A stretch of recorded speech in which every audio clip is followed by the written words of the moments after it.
وہ کون ہے جس نے پارٹی سیاست میں آتے وقت جنرل حمید گل کے ساتھ یہ تحریر لکھی کہ دونوں میں سے ایک صدر اور ایک جنرل سیکرٹری ہوگا، لیکن گولڈ سمتھ سے ملاقات کے بعد واپس آ کر جنرل حمید گل کو دھوکہ دیا؟ باقی ساتھیوں سے کہا کہ پارٹی کا اعلان ایسے وقت میں کریں گے جب جنرل حمید گل مرحوم ملک میں موجود نہ ہو، اور پھر ایسا ہی کیا۔ وہ کون ہے جس کے بارے میں مولانا فضل الرحمان اور سید خورشید شاہ گواہی دیتے ہیں کہ بے نظیر بھٹو سے جارج بش سینئر نے کہا تھا کہ ہمارے بندے کا خیال رکھنا؟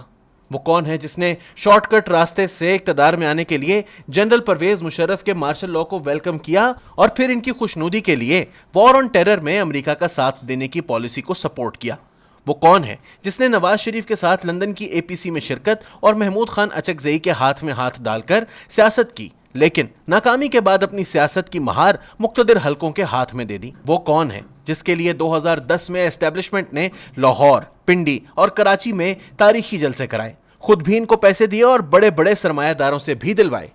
وہ کون ہے جس نے جنرل پرویز مشرف کے خلاف مقدمے سے ناراض ہونے والے ایک خفیہ ادارے کے سربراہ کے ایما پر طاہر القادری اور چودھری برادران کے ساتھ لندن پلان بنایا اور اس پلان کے تحت اسلام آباد میں دھرنے دے کر چین کے صدر کے دورہ پاکستان میں رکاوٹ ڈالی؟ وہ کون ہے جس نے اپنے دھرنوں کے دوران سول نافرمانی کا اعلان کیا، بجلی کے بل جلائے، پی ٹی وی اور پارلیمنٹ پر حملے کرائے، لیکن ناکامی کے بعد پھر سے اسی پارلیمنٹ میں چلا گیا؟ وہ کون ہے جو پہلے چیئرمین نیب جاوید اقبال کو برے الفاظ سے یاد کرتا رہا، لیکن جب نیب ان کی پارٹی میں لوگوں کو شامل کروانے کے لیے استعمال ہونے لگا تو وہ اسی چیئرمین اور نیب کی تعریفیں کرنے لگا؟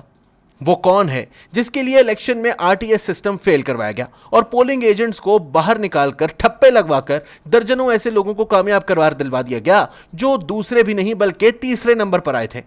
وہ کون ہے جو حکومت میں آنے سے قبل آزاد میڈیا کا بڑا مداح تھا، لیکن اقتدار ملتے ہی آزاد میڈیا کا دشمن بن گیا اور پیکا ترمیمی آرڈیننس جیسے ڈریکونین قوانین بنائے؟ وہ کون ہے جس نے مغرب کے ایجنڈے کے تحت اقتدار میں آنے کے بعد چین کے ساتھ تعلقات خراب کیے، سی پیک پر عملاً کام روک دیا اور اپنے وزراء سے سی پیک کے خلاف بیانات دلوائے؟ وہ کون ہے جس نے باری باری سعودی عرب، ترکی، ایران اور ملیشیا کو ناراض کیا، ملکی معیشت کی مہار آئی ایم ایف کے حوالے کی؟ وہ کون ہے جس نے ڈونلڈ ٹرمپ سے ملاقات کے بعد بھنگڑے ڈالے، ملک واپس آ کر جشن منایا اور ایسا ماحول بنایا گویا امریکہ اور پاکستان ہر معاملے پر یک زبان ہو گئے ہیں، جس کی وجہ سے چین ناراض اور روس بددل ہوا، لیکن پھر آخر میں روس جا کر یورپ کو ناراض کیا؟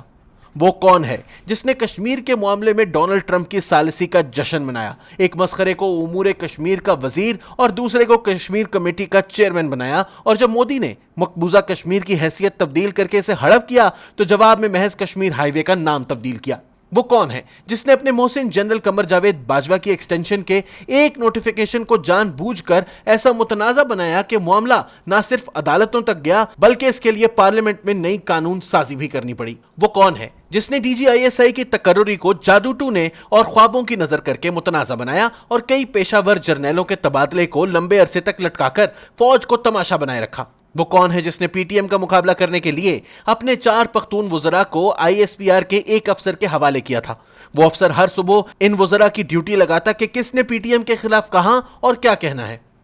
وہ کون ہے جو خوابوں کی بنیاد پر اہم قومی اور اسٹریٹجک فیصلے کرتا رہا اور جس نے پنجاب کو فرح خان کے کہنے پر بزدار اور پختونخوا کو مراد سعید کے کہنے پر بزدار پلس کے حوالے کیا؟ وہ کون ہے جس نے اقتدار میں آنے کے بعد پاکستانی سیاست میں انتقام، گالی اور بدزبانی کے کلچر کو فروغ دیا؟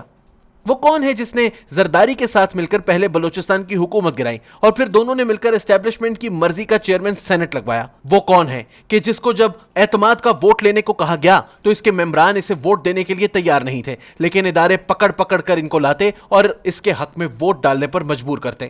وہ کون ہے جو ایجنسیوں کی سپورٹ کے بغیر احتجاج نہیں کر سکتا اور جب اسٹیبلشمنٹ نے اپنی غیر آئینی بے ساکھیاں ہٹا دیں تو 2 دن کے لیے اپنا اقتدار بھی نہ بچا سکا؟ وہ کون ہے جو 3.5 سال تک ایک